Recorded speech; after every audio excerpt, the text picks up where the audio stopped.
하나님의 작품입니다. 우리가 하나님에게 가까이 갈수록 하나님이 만드신 작품을 더 온전히 즐길 수가 있는 것이고, 하나님으로부터 멀어질수록 그것을 온전히 즐기지 못하고 왜곡된 방법으로 그것을 즐겨야 된다고 생각하는 차이가 있는 것뿐이에요. 그것이 차이입니다. 하나님에게 가까이 가면 하나님이 만드신 작품을 온전하고 건강한 방법으로 즐기는 것이고, 하나님으로부터 멀어지게 되면 건강한 방법이 아니고 왜곡되고 또 치우치고 극단적인 그런 방법으로 그것을 즐기려고 애를 쓰는 것뿐입니다. 여러분, 하나님은 사람들에게 무엇을 하지 말아라, 어디에 가지 말아라, 무엇을 먹지 말아라, 무엇을 마시지 말아라, 이런 식으로 금지하는 것을 즐거워하는 분이 아닙니다. 그리고 교회의 메시지는 사람들에게 무엇 하지 마십시오, 어디에 가지 마십시오, 어떤 것을 마시고 먹지 마십시오, 이것을 전하려고 하는 것이 아닙니다.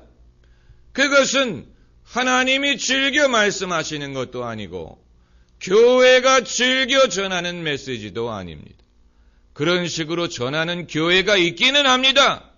그러나 그것은 하나님의 말씀으로부터 벗어난 것이고 인간의 편견과 두려움에서 비롯된 것이지, 그것이 하나님의 기쁨에서 비롯된 것은 아니에요. 예수님께서는 율법과 선지자를 단 2개의 계명으로 요약하셨습니다. 첫째는 마음을 다하고 힘을 다하여 내 하나님을 사랑하라 하는 것이고, 둘째는 내 이웃을 내 몸과 같이 사랑하라 하는 것입니다. 예수님은 무엇을 하지 말라, 어디에 가지 말라, 이런 식으로 율법을 요약하신 게 아니고 무엇을 하라, 특별히 사랑의 실천 속에 이 모든 선지자와 율법이 있다고 말씀하셨습니다. 하나님을 사랑하고 이웃을 사랑하는 것보다도 인생을 즐길 수 있게 하는 것이 없습니다. 그건 믿음이 없는 사람도 동의할 수밖에 없는 진리입니다. 인생을 가장 기쁘고 즐겁게 만드는 것은 사랑입니다. 하나님에 대한 사랑은 인생을 사랑하고 긍정할 수 있게 해주고, 이웃에 대한 사랑은 인간을 이해하고 용서하고 받아들이고 친구가 되어주고 친구를 수용할 수 있도록 해줍니다. 여기에 모든 행복의 비결이 있습니다. 남자와 여자가 서로 사랑하기 때문에 생명을 잉태하는 것이고, 가정이 출범할 수 있는 것이고, 부모가 자녀를 사랑하기 때문에 그 자녀를 올바로 키울 수가 있는 것이고, 또 국민이 나라를 사랑하기 때문에 그 나라를 세우고 지킬 수가 있는 것이고, 그리고 사람이 이웃을 사랑하기 때문에 위로할 수 있고 도와줄 수 있고 힘을 합칠 수가 있고 인류의 공동의 적으로부터 함께 생명과 재산과 자녀와 미래를 지킬 수가 있는 것입니다. 사랑이 모든 창조력의 원동이 되고, 사랑이 없으면 인생은 어둡고, 사랑이 있기 때문에 인생은 살 보람이 있는 것입니다. 어떻게 하나님이 인간으로 하여금 인생을 즐기는 것을 막는다고 생각합니까? 그것은 왜곡된 생각이요. 그것은 오해요, 불신이요. 상처에서 비롯된 것이요. 진리로부터 거리가 먼 것입니다. 그리고 정말로 무신론자가 하나님이 없다고 믿는다면 그냥 묵묵히 그렇게 생각하고 살 것이지 못하러 버스에다가 광고문을 붙이고 야다닙니까? 여기에서 간접 광고의 효과를 얻는 분은 하나님밖에 없어요. 하나님에게 공짜 광고를 해드리는 것입니다.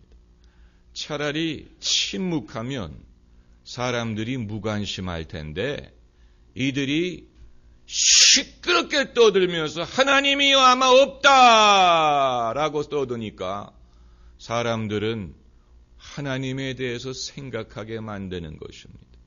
하나님에 대한 주제를 사람들에게 제공하는 것입니다.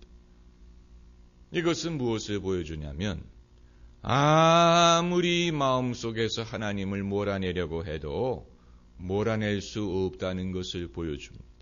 입으로는 하나님이 없다라고 외치지만 아무리 그래도 마음속에서 하나님을 몰아낼 수가 없는 것입니다.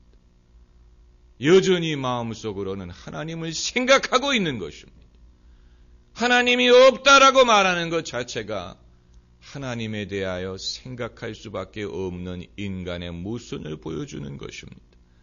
차라리 무관심한 사람은 진짜 무신론자일 수 있지만 하나님에 대하여 논쟁을 벌이려고 하는 사람은 결국은 하나님과 씨름하는 자입니다. 하나님과 씨름하는 자고 뭔가 하나님이 자기에게 대답해 주기를 바라는 것입니다. 마치 공공연하게 결투를 신청하는 것과 비슷합니다. 하나님이 듣고 내게 대답해 주지 않을까? 시편에 있는 말씀과 똑같아요. 내가 어디로 가면 하나님을 피할 수 있겠사옵나이까? 내가 바다 끝에 가도 내가 땅 끝에 가도 하나님은 거기 계시나이다. 그래서 하나님을 피할 수 있는 데가 없습니다. 무신론자들의 모임 속에도 하나님은 함께 하십니다. 죄인들의 모임에도 하나님은 함께 하십니다. 다만 그것을 인정하지 않고 하나님을 영원롭게 하지 못하는 차이가 있는 것뿐이지요. 오늘날 이 시대에 땅에 그어진 영적 전쟁의 최전선이 바로 이것입니다.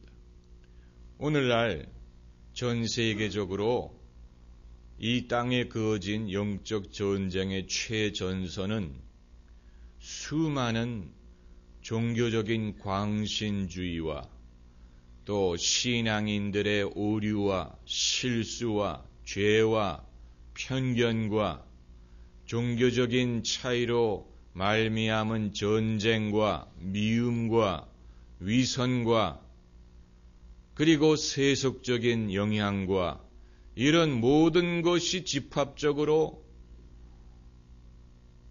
일구는 결과로서 이 땅에 그어진 영적 전쟁의 최전선은 결국은 종교를 부인하려는 것이고 하나님의 존재를 부인하려는 것입니다. 이것은 모든 사람들이 결국은 느끼고 영향을 받고 그리고 우리가 앞으로 생각하고 우려하고 대준비를 해야 될 부분이 있습니다. 지금 전 세계적으로 전쟁이든 테러든 또 사람에 대한 이 광신이든 이런 모든 것의 근원에 종교와 종교의 차이와 광신과 종교적인 그런 오류가 있습니다. 이러한 현상